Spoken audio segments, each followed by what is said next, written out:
cuando Él venga a buscar su iglesia, va a venir en esa misma forma, en su forma física. Por eso es que lo vamos a reconocer, vamos a saber que es el Señor. No va a venir, ¿verdad?, como un espíritu, sino que va a venir como en su forma, como un ser humano, o sea, porque así nosotros lo vamos a reconocer. Entonces, ¿alguna pregunta acá?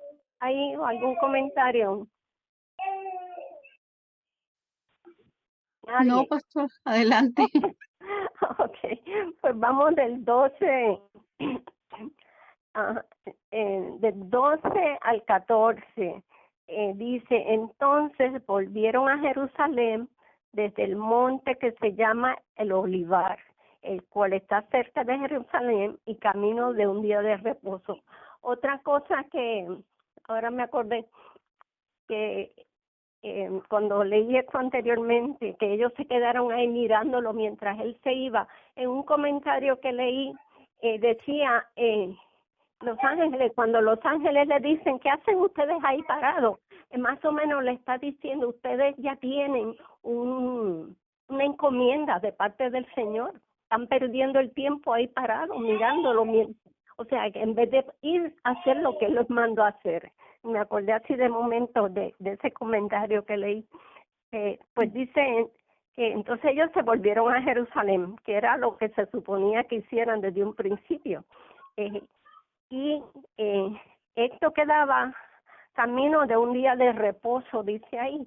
Y dice que un día de reposo equivalía a alrededor de 1.20 kilómetros. Wow. Ajá, o sea que estaban bastante retiraditos. Y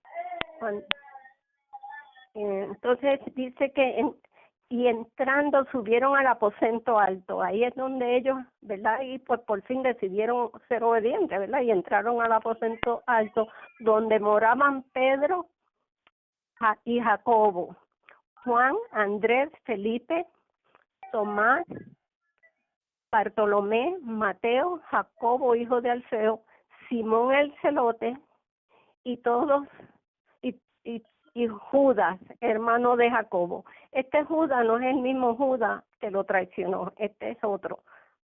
Judas, hermano de Jacobo. Todos estos perseveraban unánimes en oración y ruego con las mujeres. Fíjate que dice con las mujeres y con María, Sí. la madre de Jesús, y con sus hermanos. O sea que además de esas mujeres, ahí estaban María, la madre de Jesús, y también estaban los hermanos de Jesús, que algunos de ellos, ¿verdad?, también fueron discípulos. Entonces, cuando dice aquí que estaban en oración, perseveraban en oración, unánimes en oración, dice que la oración ferviente y persistente es algo que se destaca en los hechos. O sea, y lo vemos, o sea, a través de todo el libro de los hechos vemos que los discípulos estaban constantemente en oración. Y aquí la oración es una respuesta obediente al mandato de Jesús de esperar en Jerusalén. Él les había dado ya esas instrucciones, o sea, no se vayan de aquí hasta que no reciban, ¿verdad?, la promesa del Padre, que sabemos que era verdad, el bautismo en el Espíritu Santo. ¿Algún comentario sobre esto? ¿Seguimos? Sí. Ok. El 15. En aquellos días Pedro se levantó en medio de los hermanos y los reunidos eran 120 en número y dijo: varones hermanos, era necesario que se cumpliera la escritura en que el Espíritu Santo habló antes por boca de David acerca de Judas, que fue guía de los que prendieron a Jesús. Era contado con nosotros y tenía parte en este ministerio. Este pues, con el salario de su iniquidad, adquirió un campo y cayendo de cabeza se reventó por la mitad y todas sus entrañas se derramaron. Y fue notorio a todos los habitantes de Jerusalén, de tal manera que aquel campo se llama en su propia lengua Aceldama, que quiere decir campo de sangre. porque está escrito en el libro de los Salmos: sea hecha desierta su habitación y no haya quien more en ella, y tome otro su oficio. Ya, estoy leyendo hasta el 20 aquí. Dice que cuando dice que Pedro se levantó, aquí señala el comienzo del liderazgo formal de Pedro. Hasta entonces sabemos, ¿verdad?, que Pedro era una persona bien torpe, torpe en el sentido que no tenía mucha educación, era un pescador, y era bien impulsivo. ¿Me están escuchando bien? Porque oigo mucho ruido. Sí, pastora, sí amén. la escuchamos bien. Sí, se escucha. Yo Okay. quiero decir algo. Sí, Ay, disculpe, sí. pastora. No, mi amor, pues, para eso estamos. Dime. Pues aquí nos damos cuenta, si se acuerdan ustedes, que en Mateo estuvimos viendo que pues Pedro donde quiera la regaba, ¿verdad? Y hacía sus preguntas y o sea, eran como que era una persona que no se quedaba con dudas, pero a la vez como que hacía sus preguntas como muy, sí, y aquí ya nos estamos dando cuenta por qué Pedro era así, porque era pues ahora sí que, como decimos la otra vez, muy rejego, ¿verdad?, con el Señor, pero era porque él iba a ser el que iba a liderar a todos. Exacto. Él es el que iba a dar la iniciativa, porque si se fijan, bueno, todavía no vamos allí, pero cuando ellos reciben la lengua de fuego y el poder del Señor, pues que sus ojos se abren y su entendimiento se reafirma. Él es el primero que da testimonio, él es el primero el que convierte, que da discurso, el primero que invita a las personas, al pueblo, al arrepentimiento y a entregarse al Señor. Exacto. Amén. Sí, aquí es donde nos damos cuenta por qué. Sí, aquí estamos viendo la transformación de Pedro, de un hombre que era así bien impulsivo, a un hombre con renovado. Demostrando liderazgo. O sea que el Señor sabía, por eso yo digo que el Señor lo perdonó, porque el Señor sabía que más adelante lo iba a usar, era el que iba a usar para que vidas vinieran al conocimiento de su palabra, ¿verdad? Pues para empezar la iglesia primitiva, ¿no? Definitivamente. Exacto. Todo era con un propósito. Todo. Y lo mismo pasa en nuestras vidas, hermana. Nosotros muchas veces pasamos por situaciones donde no pensamos, me está pasando esto y esto, y en el momento no nos damos cuenta que eso es algo que más adelante el Señor va a usar. Sí. Por un ejemplo, o sea, cuando yo pasé por la situación de mi enfermedad, yo tuve 3 años y medio con una enfermedad que los médicos no encontraban qué era lo que me estaba pasando. Y hasta me mandaron a un psiquiatra. Uno de los médicos que vi me mandó para un psiquiatra porque decía que era mental. Y yo en aquel momento no entendí por qué yo estaba pasando por eso. Y cuando yo vine al Señor, cuando el Señor me sanó, que yo vine al Señor, ese testimonio yo le he usado en muchas ocasiones, y vidas han venido al Señor a través de ese testimonio. O sea, en el momento que yo estaba pasando por la situación, yo no veía que eso era algo positivo, yo lo veía como algo negativo, pero cómo el Señor ha usado eso para su gloria, ¿verdad? Personas que han estado pasando por enfermedad, cuando yo testifico de cómo el Señor me sanó y eso, pues les da esperanza. O sea, cualquier situación que nosotros estemos pasando, siempre hay un propósito detrás. Amén. Siempre hay un propósito. Dios va a usar eso para alcanzar otras personas. Así que siempre que estemos pasando, verá, por le decimos hoy en día se usa mucho el proceso, ¿verdad? Sí. Pues entendamos que Dios tiene un propósito con ese proceso. sea, que Él se va a glorificar al final de todo. Dios se va a llevar la gloria. Y eso, pues, tengámoslo presente. Seguimos, ¿dónde nos quedamos? Hasta el Nos 15. quedamos en el 20, ¿no? Ajá, el 20, exacto. Y dijimos, ¿verdad?, que el salario de su iniquidad, o sea, aquí habla del salario de su iniquidad cuando se refiere a Judas, que fue ¿Que lo vendió? esa frase significa el dinero de soborno que los sacerdotes le habían pagado a Judas.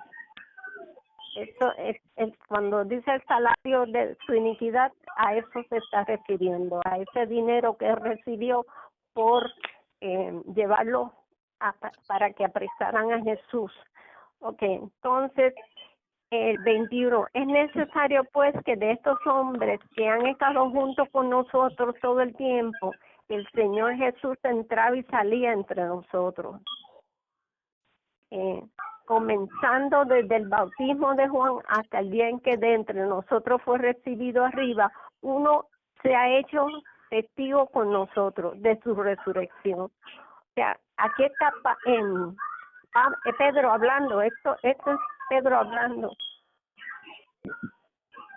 Dice, y señalaron a dos, a José, llamado Bersabás, que tenía por sobrenombre Justo, y a Matías.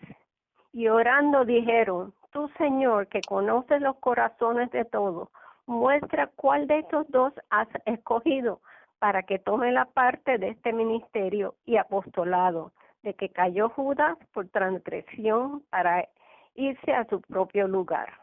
Ok, esto es del 21 al 23, al 25. Cuando dicen la palabra uno se ha hecho testigo de su resurrección, ¿verdad?, que aquí se menciona eso, en el versículo 22, que dice que fue uno que se ha hecho testigo de su resurrección. Esto se refiere, o sea, era un requisito esencial para formar parte del grupo original de los 12 apóstoles. Tenía que haber sido, la persona que escogieran, tenía que haber sido testigo de la resurrección de Jesús. O sea, que ellos no cogieron, nombraron a estas dos personas, y da a entender, ¿verdad?, que ellos habían sido testigos de la resurrección. Estas dos personas que se mencionan aquí, Matías y, ¿cómo se llama el otro? Justo y Matías, tienen que haber sido testigos de la resurrección de Jesús. Aparentemente eran parte de los discípulos.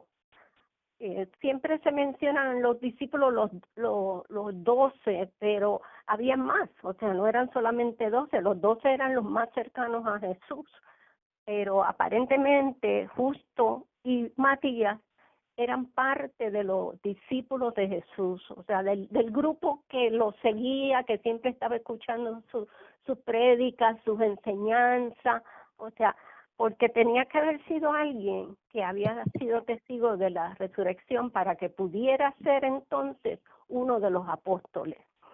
Y dije, porque dice, dice, y orando dijeron, tú, Señor, que conoces los corazones de todos, muestra cuál de estos dos has escogido para que tome la parte de este ministerio y apostolado. O sea, para que tome el lugar que Judas Iscariote tenía. O sea, que más adelante menciona en el versículo 26, este es el último, y dicen, y le echaron suerte, y la suerte cayó sobre Matías, y fue contado con los 11 apóstoles. Ya que aquí cuando dice echar suerte, dice que era una disposición de la ley. En Levíticos 16:8 menciona el echar suerte. Pero después del derramamiento del Espíritu Santo, esta práctica no se vuelve a mencionar. O sea, que ellos no volvieron a utilizar esta práctica para escoger a más nadie echando suerte. Dejaron de hacerlo de esa manera. Entonces dependían más del Espíritu Santo que de esta otra forma. Y hoy en día, ¿verdad? Sabemos que esto de echar suerte no lo debemos hacer porque es como si fuera hechicería o algo, o sea, lo asociamos con eso, ¿verdad? Pero en aquel entonces, pues sí, ellos lo practicaban. Y en otros lugares lo menciona también. Pero aquí con este versículo, terminamos con el 26, terminamos el primer capítulo de Hechos. Y dice aquí que la suerte cayó sobre Matías y fue contado con los 11 apóstoles. O sea, que con Matías se cumplió, se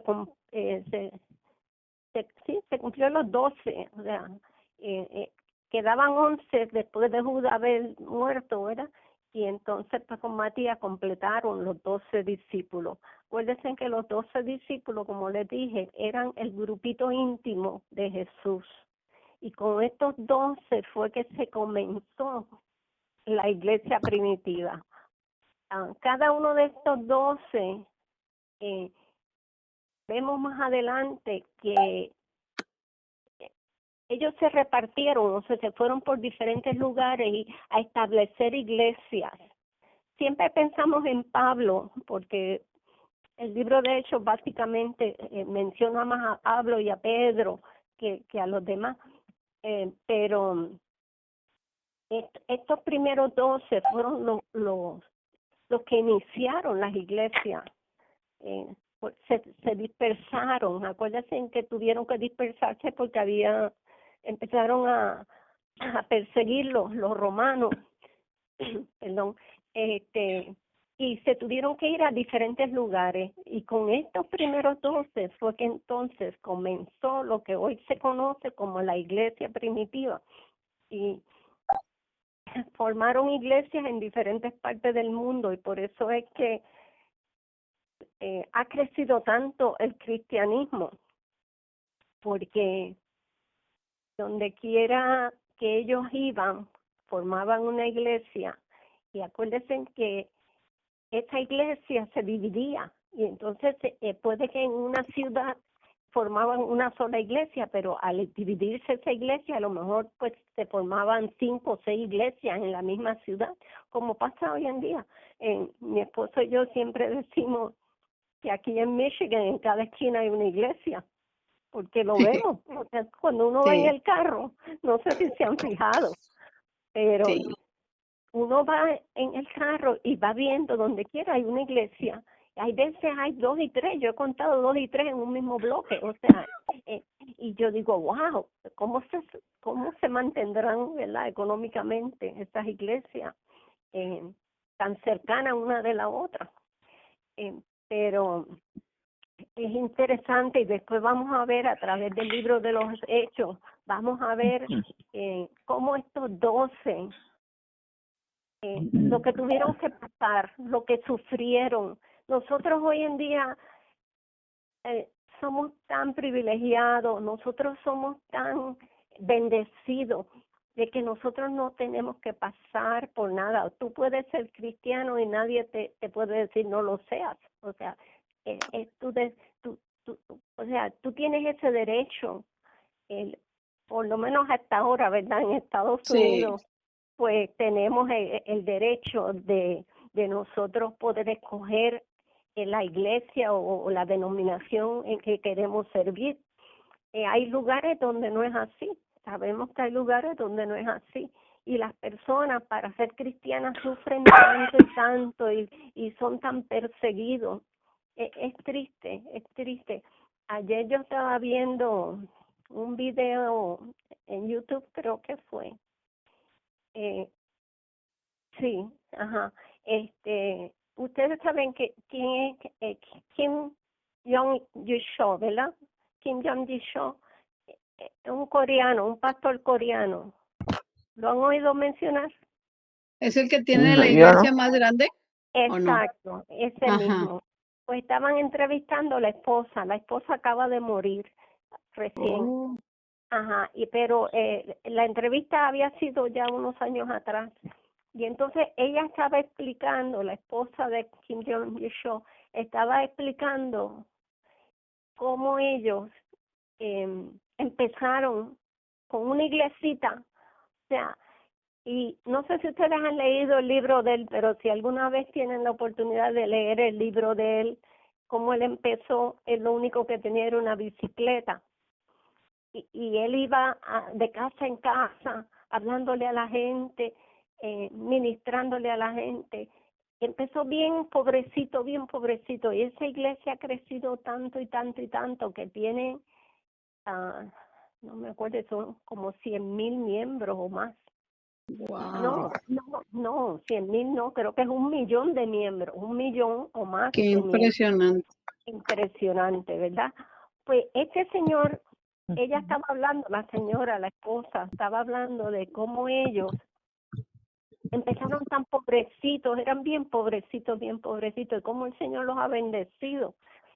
Pero que ella hablaba como con una humildad, una cosa tan linda,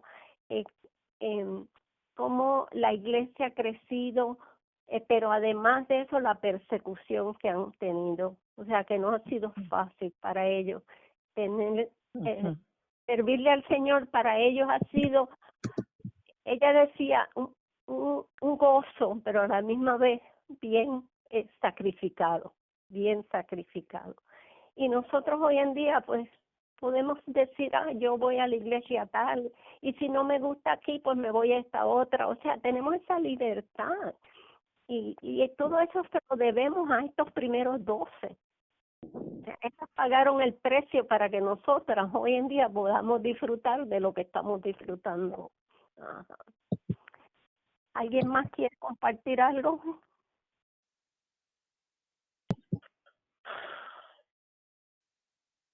Nadie quiere hablar, qué raro. Y siempre estamos peleándonos, ¿verdad? Todos por hablar. Ahora que tenemos tiempo. Sí, yo traté de avanzar para que nos diera tiempo para poder compartir. No, pues es que lo explicó muy bien todo, pastora, pero digo, no sé si alguien tenga dudas. Pues. Por eso.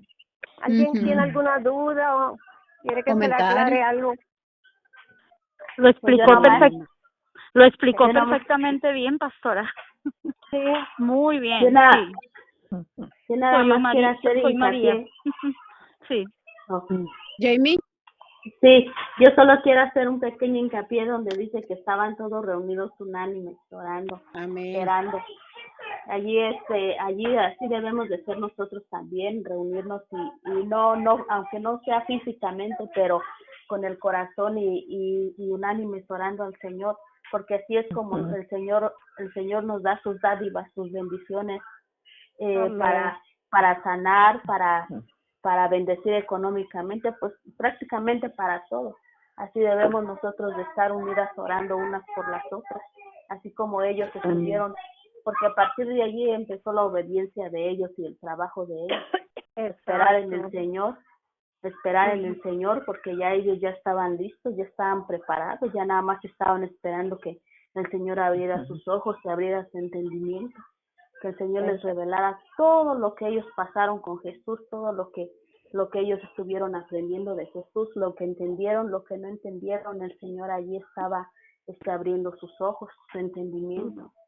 Y así nos pasa a nosotros, porque hay veces que, o como cuando empezamos a conocer del Señor, pues sí, nos poníamos a orar, nos poníamos a leer la palabra de Dios, y aunque no entendíamos, no comprendíamos, y a lo mejor ahorita algunas de nuestras hermanas a lo mejor no entienden todavía muy bien lo que estamos hablando de la palabra de Dios, pero si esperamos en el Señor, aprendemos a tener paciencia, a ser constantes en la palabra, el Señor nos va a ir abriendo nuestro entendimiento, nos va a ir revelando y mostrando todo lo que Él tiene para nosotros. Así como a los discípulos, a ellos estuvieron con Jesús un largo tiempo, porque pues fue buen tiempo. Y a pesar de que todo lo que ellos veían que Jesús hacía, todo lo que veían que Jesús decía, todas las parábolas que él les daba y todo, Jesús tenía que detenerse a explicarles lo que él les estaba dando a entender. Y a lo mejor ellos lo entendían con conocimiento terrenal, con sabiduría terrenal, pero ya después el Señor, cuando les abrió el entendimiento espiritual, fue cuando ellos agarraron fuerza en el Espíritu Santo, y fue cuando ellos ahora sí, como dice en su palabra, se pusieron la armadura del Señor y dieron frente a la batalla, porque todo eso que ellos estuvieron pasando, hablando de la palabra, llevando las almas a los pies de Jesús, también en medio de todo eso hubo persecución, hubo miedo, hubo muertes, y todo eso lo vamos a seguir viendo cuando vayamos leyendo este libro de Hechos. A mí me encanta este libro. Yo estaba bien entusiasmada porque desde el inicio que lo empezamos a leer es como si tuviéramos como si entráramos a una aventura, a un viaje al pasado, a conocer y a ver cómo anduvieron ellos obrando y haciendo, hablando en el nombre del Señor. A mí me da mucha emoción. Yo estoy bien contenta, bien fascinada con este libro. Amén. Y esto es lo que yo tenía que decir. Y es que estaba leyendo yo también, digo, ahorita que dices tú eso, Jamie, o sea, que como cristianos o cristianas debemos de conocer este libro, porque aquí es como nos vamos a dar cuenta, ¿no? O sea, como dices tú, como el Señor les quitó la venda de los ojos y yo creo que el entender la palabra de Dios y el entender todo esto, o sea, no se hace con el cerebro, sino es con el espíritu, definitivamente. Definitivamente no hay de otra. Como dice la Así es. pastora, o sea, necesitamos al Espíritu Santo. Y se vio el cambio en ellos, ¿no? O sea, cuando recibieron al Espíritu Santo. O sea, y dicen que la gente se quedaba impresionada de ver cómo hablaban Pedro y Pablo, decían, pero son los mismos, o sea, no podían creer que eran los mismos que estaban hablando. Ahí vemos la diferencia. Y también allí dice una cantidad de personas que recibieron en ese día al Señor, que lo aceptaron, pero allí no cuenta también mujeres y niños y adolescentes, porque allá solamente se contaba la cabeza de la familia, que era el varón. Así que, pues dice 5,000, ¿no? Primero fueron 3,000 y luego 5,000, ¿no? Después 5,000, sí. Sí, Pero como dice Jamie, se está refiriendo ¿Perdón, pastora? prácticamente a los hombres, o sea, tiene que haber sido mucho más que eso. Sí. Si contamos las mujeres y los niños, exacto. Claro. Porque cuando, fíjate, yo me acuerdo cuando nosotros empezamos a ir a la iglesia cristiana, que aceptamos al Señor, cuando un día el pastor estaba ministrando el bautismo en el Espíritu Santo y él había dicho que el que quisiera pasar a recibir lo que pasara, y yo me había quedado atrás porque yo como que me daba vergüenza, no sé, todavía no conocía mucho de esto. Y cuando él empezó a ministrar en el altar, nosotros estábamos sentados como a 7 filas más atrás. Mi hija tenía 12 años en aquel entonces, y de momento mi hija ella estaba alabando al Señor en español, estaba diciendo gloria a Dios, y de momento empezó a hablar en otras lenguas, y yo me asusté tanto, yo la miré, y yo, espérate, entonces yo que tenía tanto deseo, no lo recibía. Y después otro día Carlos también lo recibió y yo, ay Dios mío, Señor, pero si tú sabes que yo deseo tanto hablar en lengua. Y yo por más que trataba no podía. Y yo creo que yo les he contado esto, estoy segura, porque es una experiencia para mí bien especial. Y un día, como 2 semanas después, yo iba manejando hacia mi trabajo por la mañana y yo iba alabando al Señor, hablando en español, ¿verdad? Alabándolo, glorificándolo, y de momento las lenguas se me soltaron y empecé a hablar en otras lenguas y yo me asusté tanto que solté el guía y yo, ay Dios mío, y solté el guía y de momento me doy cuenta que había quitado las manos del guía ay Dios mío, y yo alabando al Señor y no podía parar de hablar en lengua, no podía, trataba de y no podía, seguía, y así estuve hasta llegar a mi trabajo. Y todavía en mi trabajo, yo siempre llegaba bien temprano, casi nunca había nadie cuando yo llegaba. Yo me senté en mi escritorio, yo me acuerdo que yo seguía alabando al Señor en lengua y llorando, y las lágrimas y alabando al Señor, y yo no podía parar. Fue algo tan hermoso, tan hermoso. Digo, de esto hacen 35, 36 años atrás, no sé, y todavía me acuerdo, o sea, que fue algo hermoso. Y lo lindo de esto es que el hablar en lengua es comunicación directa con Dios, porque ese lenguaje, el único que lo entiende es Dios. O sea, hay veces que no tenemos palabras, estamos orando y como que nos encontramos que ya hemos dicho todo lo que podemos decir, ¿verdad? Y de momento tú empiezas a hablar en lengua y tu espíritu se está comunicando directamente con el Señor y Él entiende esa lengua, Él sabe lo que tú estás pidiendo porque dice la palabra que tu espíritu intercede por ti. Es algo hermoso, hermana. Si no han recibido las lenguas, pídanlas y sigan declarando que las reciben, porque el bautismo del Espíritu Santo es algo que no tiene descripción. Amén. ¿Alguien más quiere comentar algo? Sí, yo quiero comentar sobre cómo dijo la pastora, ¿verdad? Ahorita que cómo estos 12 apóstoles pues pagaron el precio, ¿verdad? Para que nosotros pudiéramos tener esa libertad que ahorita estamos teniendo, ¿verdad? Y así es así es hasta hoy en día. Vemos la vida de Pedro, ¿verdad? Como bueno, solo prácticamente nos relatan mucho de la vida de Pedro, ¿verdad? En todos los Mateo, Marcos, Lucas, ¿verdad? Como él era, pero en realidad dice la Biblia que al que mucho se le da, a mucho se le exige, ¿verdad? Entonces Pedro tenía que ser, como dice en Timoteo, ¿verdad? Un hombre irreprensible delante de Dios. Entonces él tenía que pasar ese proceso, como lo tenemos que pasar todos, pero ¿verdad? Hay que reconocer, por eso es bien importante, ¿verdad? Que nosotros estemos orando por nuestros pastores, por nuestros líderes, porque ellos libran una batalla, ¿verdad? Los pastores y los líderes, ¿verdad? Tienen una responsabilidad tan grande delante de Dios que tenemos que estar nosotros, ¿verdad? Apoyándolos a ellos con nuestra oración siempre, porque así como Pedro, ¿verdad?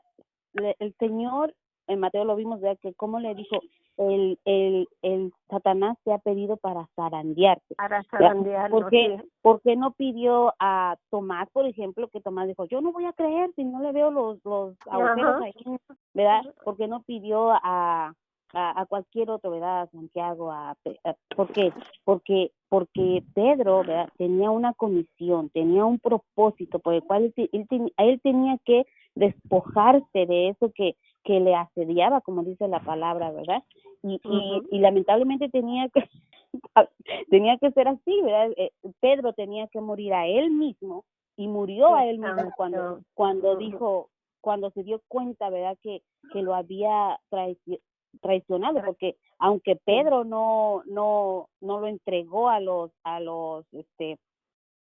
judíos, a los romanos, aunque Pedro no lo hizo, de alguna forma también lo traicionó. Pedro cometió el mismo pecado que Lucas, que Judas, ¿verdad? Pero de una forma diferente. Entonces, así es como también nuestros pastores, también nuestros líderes, ¿verdad? Pasan por un proceso que nosotros no lo miramos. Nosotros nada más miramos el pastorado, miramos el liderazgo, ¿verdad? Y muchas veces la juzgamos, pero hay un proceso y hay un ahora sí que un morir que estos pastores, que estos líderes, ¿verdad? Pasan. Entonces, por eso es que nosotros sí tenemos que estar en oración por nuestros pastores y reconocerlos delante de Dios, ¿verdad? Amén. Sí, muy buen comentario, Leti. sí, muchas personas piensan que los pastores están ahí, o sea, yo he oído, o sea, que piensan que el pastor, pues mira, nada, se para el domingo ahí y da un mensaje y se acabó. O sea, pero no, el pastor está 24/7 intercediendo por esas ovejas que el Señor ha puesto a su cuidado, y él es responsable ante el Señor por cada una de ellas. El Señor le va a pedir cuenta a ese pastor. Por eso la responsabilidad del pastor la gente no la entiende. La gente se cree que es solamente predicar la palabra. No, el pastor tiene una responsabilidad ante Dios. Y eso es grande, porque si el pastor falla, o sea, Dios le va a pedir cuenta. Porque esas ovejas que el Señor fue las que se las dio para que las cuide. Y es una responsabilidad, como tú dices, bien grande. Los líderes y especialmente los pastores tienen una responsabilidad bien grande. Y otra cosa que tú mencionaste de Pedro, también Dios veía el potencial que Pedro tenía. O sea, Jesús sabía el potencial que Pedro tenía. Por eso fue que usó a Pedro, porque sabía que Pedro iba a cumplir con la responsabilidad que Dios le iba a dar. Pastora, yo, ya, bueno, hable. No, sigue. Dale. Bueno, yo me imagino, ¿verdad? Yo me imagino, así como nos narra el libro de Job, ¿verdad? Que el Señor tuvo esa asamblea, ¿verdad? Esa junta con todos, dice, vinieron los hijos de Dios y vino también Satanás, ¿verdad? Yo me imagino cómo Jesús, ¿verdad? Hablando con el Padre, ¿verdad? Hablando de Pedro, porque estaban hablando de Pedro, ¿verdad? Y cómo Satanás dijo, dámelo, ¿verdad? Así, tal cual como lo hizo con Job, ¿verdad? Así, tal cual, porque Jesús dijo, Satanás te ha pedido. Eso quiere decir que tuvieron una conversación, que ahí Satanás dijo, a ver, sí, entonces Jesús estaba hablando con el Padre, ¿verdad? De Pedro, y Satanás le dijo, pide, dámelo, ¿verdad? Que yo lo voy a zarandear. Entonces, así lo hace con nosotros también, todo el tiempo. También, exacto.